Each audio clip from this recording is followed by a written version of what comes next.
तुम्हारा संपूर्ण शरीर वज्र का हो गया है, जिसे क्षति पहुंचाना असंभव है।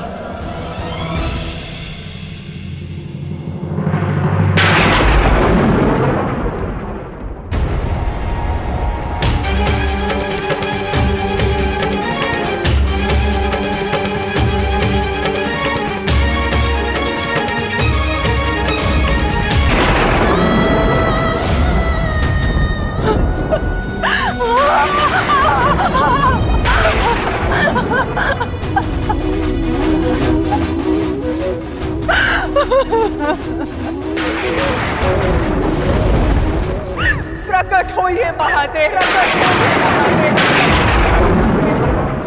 प्रकट होइए। आपने मेरे जीवन को एक जीती जागती चिता बना डाला है। ये माता अपने पुत्रों का हंसता हुआ मुख नहीं देख पाई, मुख नहीं देख पाई,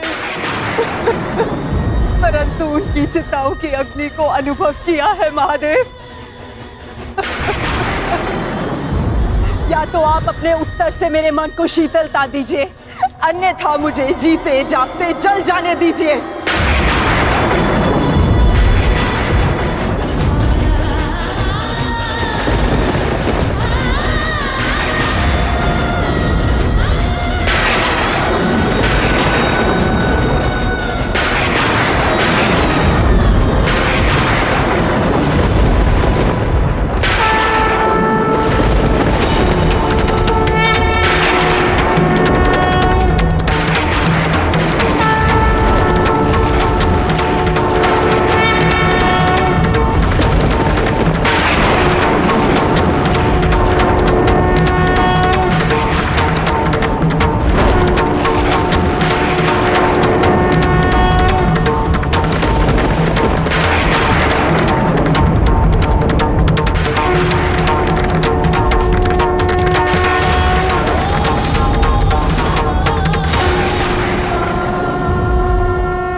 किस प्रश्न ने तुम्हें इतना विचलित कर दिया है गांधारी? अन्याय ने मुझे विचलित किया है महादेव। वो अन्याय जो आपने मेरे साथ किया। मेरे 100 पुत्रों के वरदान को 100 पुत्रों के नाश के अभिशाप में बदल दिया है उन पांडवों ने। बोलिए महादेव, बोलिए, ये कैसी नीति है आपकी? ये तो नियति है गांधारी। हर एक के जन्म के साथ उसकी मृत्यु निर्धारित होती है। उसे लेके मनुष्य विचलित हो सकता है, परंतु ना ही ये अन्याय है और ना ही प्रतिशोध का कारण। नहीं महादेव, मैं ना तो यहाँ प्रतिशोध के लिए आई हूं और ना ही प्रतिकार के लिए। ये एक माता है जो आपके समक्ष खड़ी है, जिसके 99 पुत्रों का निर्दयता से वध कर दिया गया है। उसे केवल एक पुत्र की सुरक्षा चाहिए। मुझे दुर्योधन की मृत्यु नहीं देखनी है। आपका वरदान झूठा नहीं होना चाहिए महादेव। जिसे आपने 100 पुत्र होने का वरदान दिया, वो निसंतान नहीं मरनी चाहिए महादेव। जो हानि मेरी कोख को अब तक हुई है, उसे मैं सह लूंगी, किंतु मेरा अंतिम शेष पुत्र दुर्योधन, मैं आपसे उसकी सुरक्षा मांगती हूँ महादेव। मेरे पुत्र की रक्षा कीजिए महादेव। उसे भीम के प्रहार से बचा लीजिए। पांडवों को अस्त्र देने वाले महादेव, यदि आज मेरे पुत्र को ढाल नहीं देंगे, तो मैं स्वयं आज अपने प्राण उसके लिए समर्पित कर दूंगी।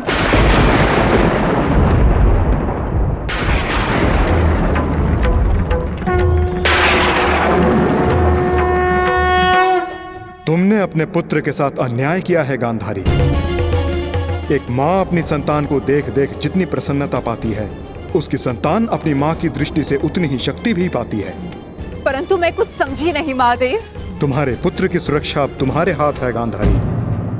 वर्षों से आंखें बंद करके जो तप अर्जित किया है, उसका प्रयोग करो।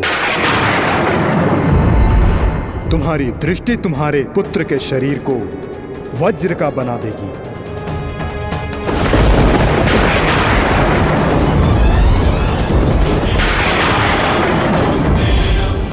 वो वज्र जिसे किसी का प्रहार नहीं तोड़ पाएगा।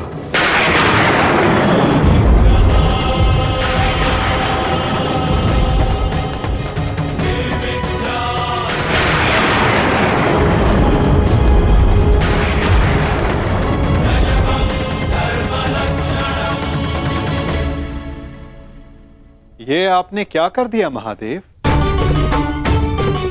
आप स्वयं धर्म स्वरूप हैं महादेव, फिर धर्म स्थापना में आप बाधा कैसे बन सकते हैं? धर्म स्थापना के लिए दुर्योधन का नाश आवश्यक है महादेव, और आपने दुर्योधन को अटूट ढाल दे दी। मैंने वही किया जो परिस्थिति के अनुकूल था। परंतु नियति के लिए तो प्रतिकूल था ना भोलेनाथ। मेरा परम भक्त यदि मुझसे कुछ मांगता है तो मैं उसे मना नहीं कर सकता माधव, ये तो आप जानते हैं। मानता हूं इसके कारण बार बार आपके समक्ष समस्याएं उत्पन्न होती हैं, परंतु मुझे विश्वास है कि हर बार की भांति इस बार भी नारायण इस समस्या का हल निकाल ही लेंगे। मैं अपनी व्यवस्था से बंधा था, परंतु आप अपना कार्य पूर्ण करने के लिए स्वतंत्र हैं।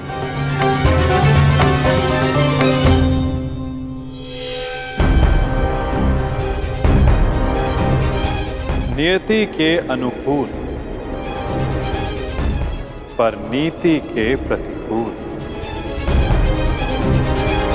युवराज की जय हो। महारानी ने आपको इसी समय अपने कक्ष में प्रस्तुत होने का आदेश दिया है।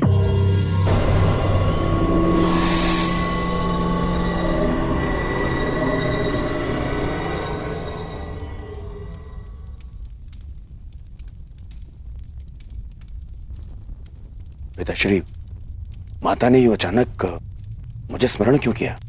इस समय एक माता केवल अपने पुत्र से बात करना चाहती है पुत्र, इसके अतिरिक्त मुझे कुछ ज्ञात नहीं।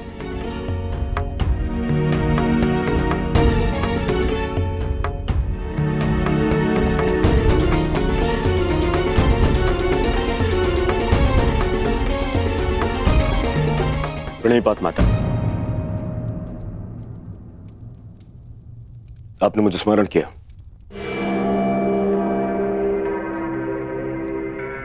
हाँ पुत्र, स्मरण किया, क्योंकि मैं तुम्हारा मरण नहीं देख सकती। संपूर्ण जीवन तुम्हें केवल एक ही पीड़ा थी ना, कि तुम्हारी माता ने तुम्हें एक बार भी नहीं देखा। स्मरण है दुर्योधन, युद्ध प्रारंभ होने से पूर्व तुमने कहा था, युद्ध से पूर्व एक बार, बस एक बार मुझे अपनी दृष्टि से देख लीजिए माता। आज मैं अपनी और तुम्हारी इच्छा पूर्ण करना चाहती हूँ दुर्योधन। आज मैं तुम्हें देखना चाहती हूँ पुत्र। सच माता, किंतु माता, अब जो मैं करने जा रही हूं उसके पश्चात तुम युद्ध जीतो या ना जीतो, परंतु मेरी ममता हार से बच जाएगी। मैं कुछ समझा नहीं माता। अब मैं तुम्हें जो कहने जा रही हूं पुत्र, उसे ध्यानपूर्वक सुनना और आज्ञा अनुसार ही पालन करना।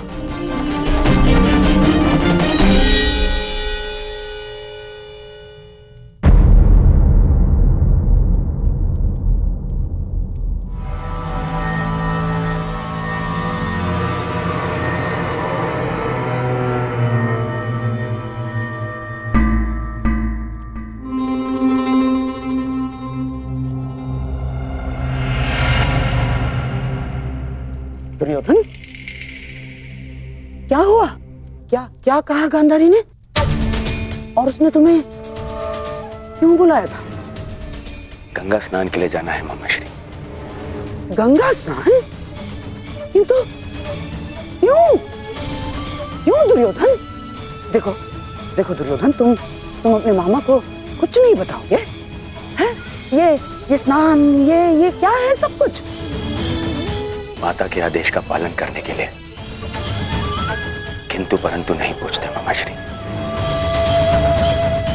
मैं भी तुम्हारे साथ चलता हूं।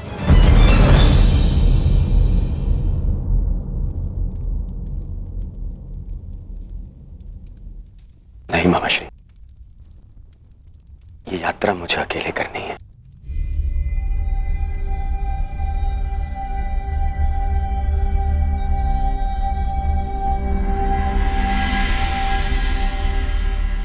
आइए आप सब भोजन ग्रहण कर लीजिए। इन हाथों से भोजन ग्रहण करें पांचाली।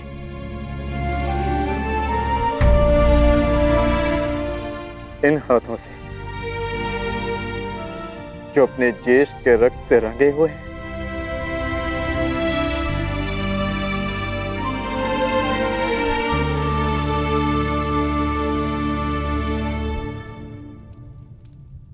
जाओ पार्थ, जाकर विश्राम कर लो। कल प्रातः पुनः युद्ध प्रारंभ होगा और उस युद्ध के लिए सज्ज रहना होगा तुम्हें। परिवर्तन के लिए ज्येष्ठ ने अपना जीवन त्याग दिया। कुछ परिवर्तनों को लाना नहीं होता पार्थ, उन्हें होने देना होता है। तुम अपना कर्तव्य करो पार्थ। फल हो या परिवर्तन, जो भी होगा स्वयं होगा।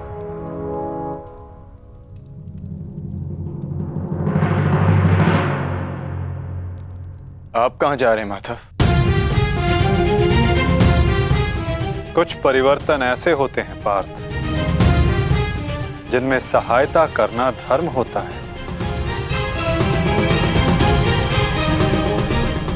और कुछ ऐसे जिनमें बाधा डालना आवश्यक। मैं समझा नहीं माता। समझने की आवश्यकता भी नहीं है पार्थ।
मैं यहां से चलकर जाऊंगा। क्षमा करना युवराज, किंतु माताश्री का आदेश है। मुझे पूर्णतः निर्वस्त्र होकर उनके समीप जाना है। परंतु यहां से महल तक का मार्ग बहुत लंबा है प्रभु। आपको कुछ पहनना होगा। अगर प्रजा की दृष्टि में आए तो राजवंश उपहास का भाजन बनेगा।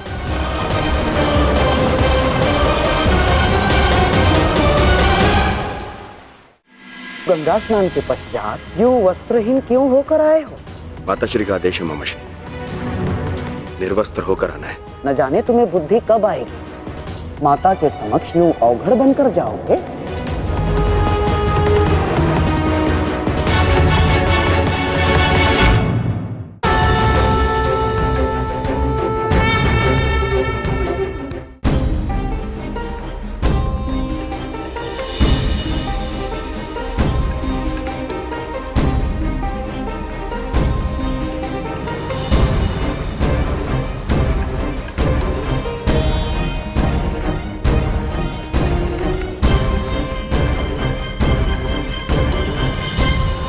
अपने पिता का आदेश नहीं मानता?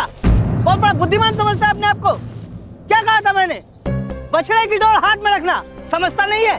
बहुत बुद्धिमान है तू। क्या समझाया था मैंने? क्या कहा था मैंने? क्या पूछ रहा हूँ मैं? क्या समझाया था मैंने? ये क्या कर रहे हो? क्यों इस बालक को कष्ट पहुंचा रहे हो? अब तुम कौन हो हमारे बीच में आने वाले? ये मेरा पुत्र है, मैं जो चाहे इसके साथ वो करूं। तुम हमारे मध्य में आने वाले कौन होते हो? मैं हस्तिनापुर का युवराज हूँ। क्षमा करिए युवराज, मैंने आपको पहचाना नहीं, परंतु वास्तविकता ये है कि इसने अपने माता पिता के आदेश का पालन ही नहीं किया। मैंने इसे बताया था, बछड़े की डोर कभी हाथ से मत छोड़ना, सदैव डोर अपने हाथ में ही रखना, परंतु ये नहीं माना। इसने बछड़े की डोर को अपने हाथ से छोड़ दिया और बछड़ा खो गया। अब आप ही बताइए, मैं क्या करूं? परंतु आप इस भांति अर्धनग्न अवस्था में। मेरी माता का आदेश है। देख, सीख इनसे कुछ। हस्तिनापुर के युवराज होते हुए भी अपने माता पिता के आदेश का अक्षरशः पालन करते हैं। धन्य हैं आप युवराज। माता पिता के आदेश का अक्षरशः पालन करना, माता पिता ने जो भी कहा है, जैसा भी कहा है, उस कार्य को उसी अनुरूप करना कोई आपसे सीखे युवराज। पुत्र, तुम्हारे पिता उचित कह रहे हैं। तुम्हें अपने माता पिता की बात माननी चाहिए।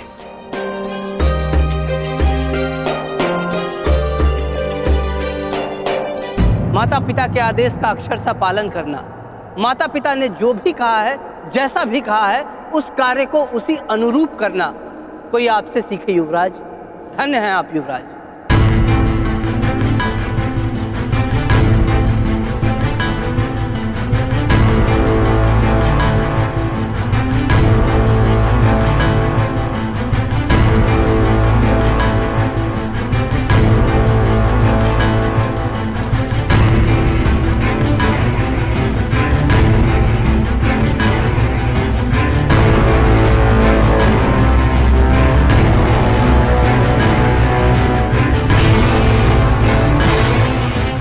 माता के आदेश का पालन कर रहे हो दुर्योधन, परंतु गंगा स्नान के पश्चात यूं वस्त्रहीन क्यों होकर आए हो?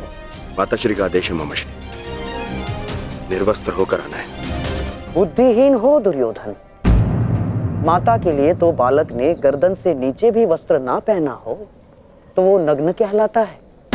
और शास्त्रों में भी लिखा है कि युवा होने के पश्चात एक पुत्र ने अपने माता के समक्ष और एक भाई ने अपने बहन के समक्ष निर्वस्त्र नहीं जाना चाहिए। पुत्र पौत्र वाले हो गए हो ना दुर्योधन, न जाने तुम्हें बुद्धि कब आएगी। माता के समक्ष यूं अवघड़ बनकर जाओगे? रुको,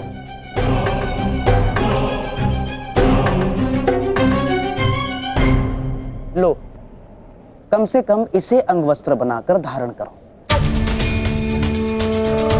लो दुर्योधन।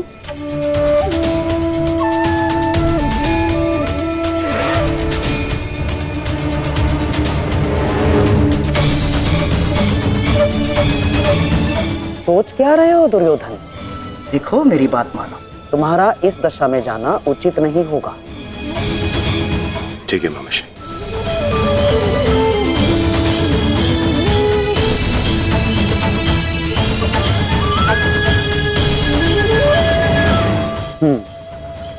अब जाओ और अपनी माता के आदेश का पालन करो। जाओ।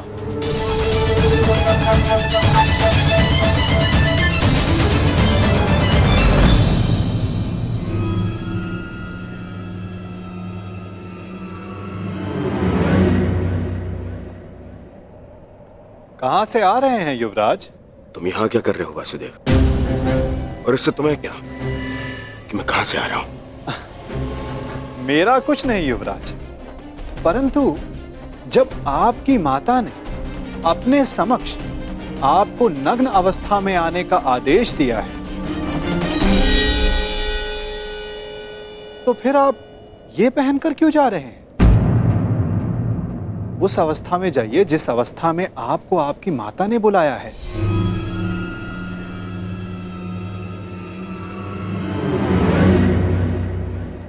देखिए युवराज, जब माता पिता कोई आदेश दें तो बिना संकोच करे उनके आदेश का पालन करना चाहिए।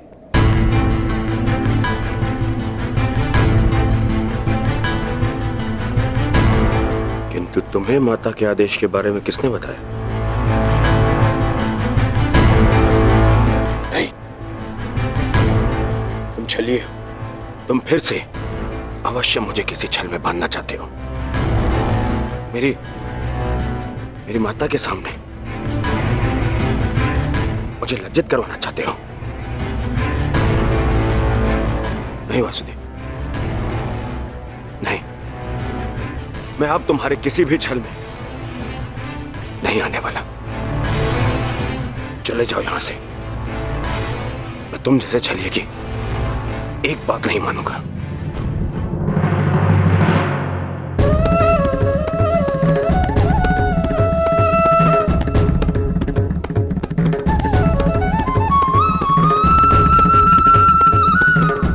मेरी एक बात नहीं मानना चाहते दुर्योधन, परंतु बात मेरी ही मानिए।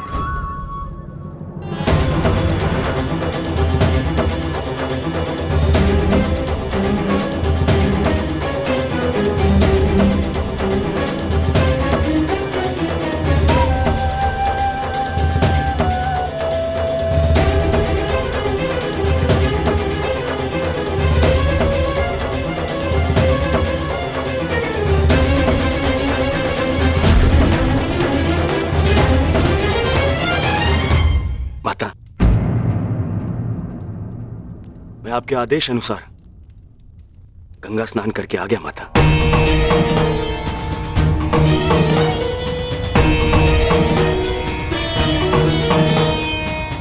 मैंने जैसे कहा था तुमने वैसे ही किया है ना पुत्र? जी माता। तो सज्ज हो जाओ पुत्र। अब मैं तुम्हारे शरीर को वज्र का बनाने जा रही हूं।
ये संकेत है कि कुछ बड़ा होने जा रहा है गुरुपुत्र।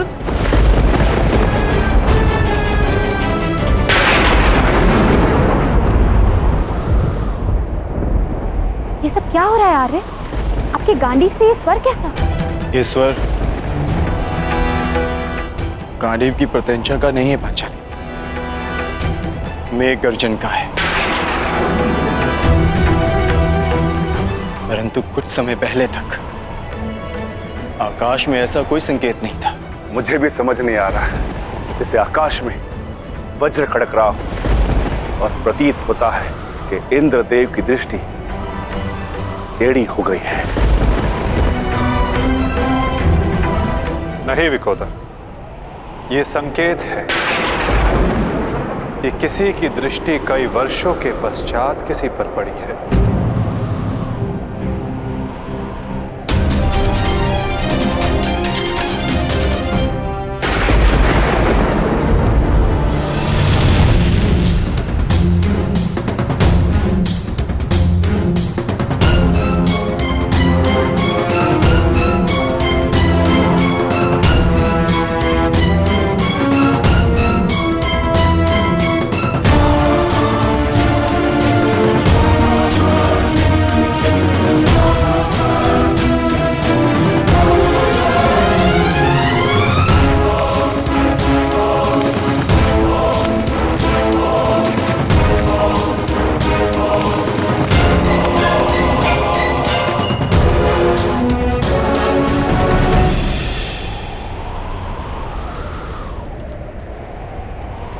मेरा मंतव्य पूर्ण हुआ पुत्र। अब कोई तुम्हारा वध नहीं कर पाएगा। महादेव के आशीर्वाद और मेरे तप के प्रभाव से तुम्हारा संपूर्ण शरीर वज्र का हो गया है, जिसे क्षति पहुंचाना असंभव है।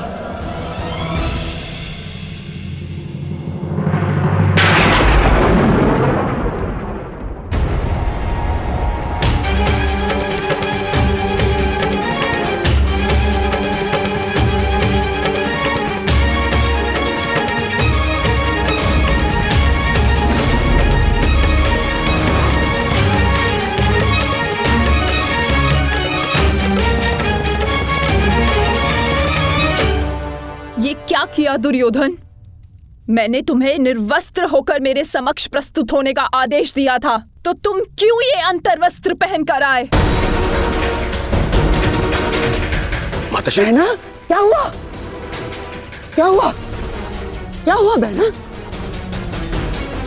महादेव के वरदान का उपयोग करने के लिए मैंने दुर्योधन को निर्वस्त्र मेरे समक्ष प्रस्तुत होने का आदेश दिया था, ताकि इसका सारा शरीर वज्र का बन जाए। परंतु ये क्यों किया दुर्योधन? ऐसा क्यों किया?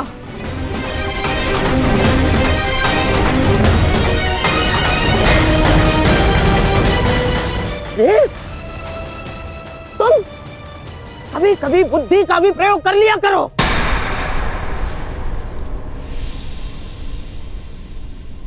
क्या कह रहे हैं मामाश्री?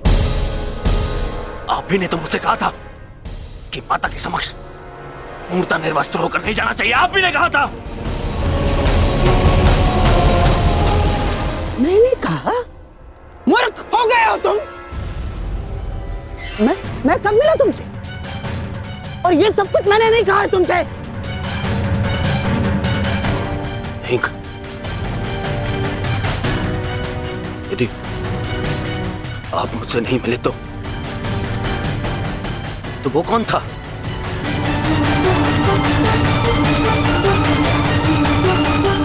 आपके पश्चात मुझे वो छलिया वासुदेव मिला था। वो छलिया कृष्ण।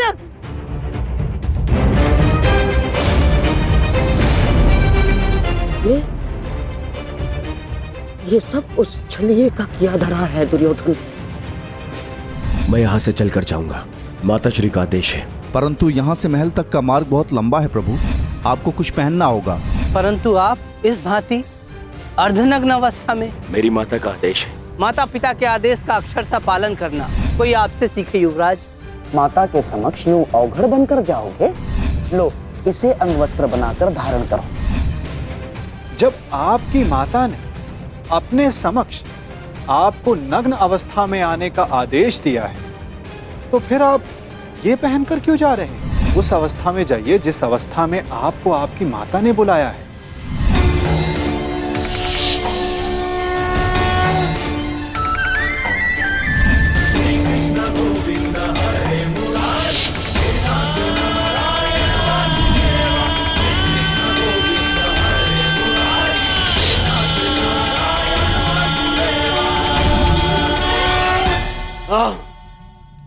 ये सब उसी के कारण हुआ है।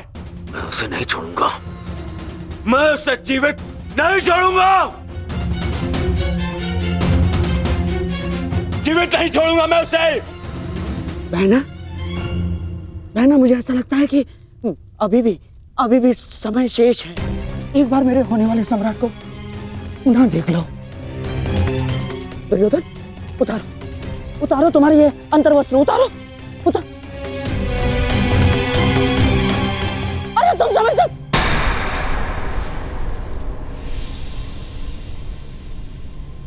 कुछ नहीं बचा अब,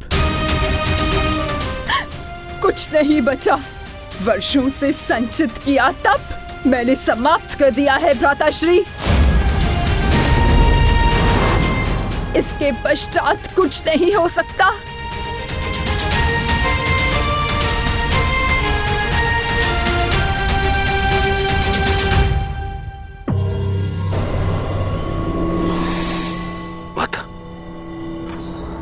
मुझे क्षमा कर दीजिए, परंतु जितना आपने दिया वो पर्याप्त है माता। मेरे मित्र का प्रतिशोध लेने के लिए, उन पांडवों का अंत करने के लिए इतना भी पर्याप्त है माता। कमर से ऊपर सब कुछ वज्र का बन गया है माता, और नियम अनुसार भीम कमर से नीचे गदावार नहीं कर सकता।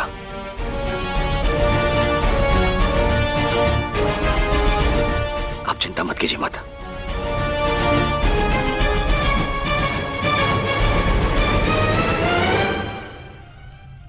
मुझे मेरे युद्ध के लिए सज्ज होना है।